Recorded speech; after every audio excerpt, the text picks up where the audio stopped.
These pics of the Mahurin clan best illustrate why Patriarch Terry has persistently emailed and called to get his benefits after losing his job in Florence amid the pandemic. And I called every day, several times a day. Sometimes one day I waited 5 hours online, and finally someone picked up the phone, but then they hung up.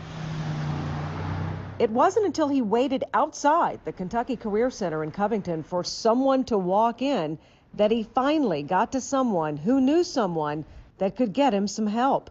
Wife Elaine knows he's keeping track of the $8,000 he's still owed. He's got our budget down to the dollar. But Kentucky Governor Andy Beshear knows many others feel like giving up. They set this thing up to tell people no, to frustrate them, to make a ton of hurdles to where even people that needed it would oftentimes just say it's too complex, and that is pre-pandemic. Governor Beshear says the state went into the pandemic with a very old unemployment system. It runs on a structure that is older than DOS. It is older than I am.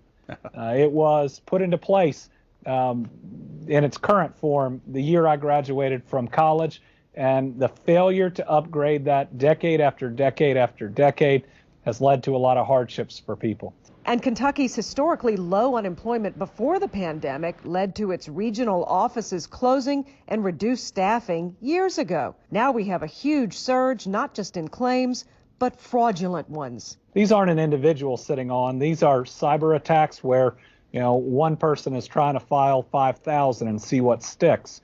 But unfortunately, it means we oftentimes have to work through and dig through those to get to the valid claim. So what's being done now to help the Mahurins and so many other families? We have systems upgrades. We are bringing people on with the goal of opening those regional offices. We're expanding our workforce in cooperation with the federal government. There are now virtual meetings that you can get set up. We'd encourage everybody that hasn't gotten their payments to do that. The other thing that we'd ask is that everybody carry with and answer their phone and check their email that they use to sign up. We still have about 20-30% of our calls when people are reaching out that we're not getting somebody picking up. That can really help us to help other people. The Mahurins feel blessed their family can still get the bills paid.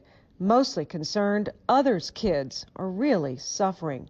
When I contacted you, I was really elated that I heard from you. And I just think it's a travesty that the country that we live in, that people are struggling to get what is owed them.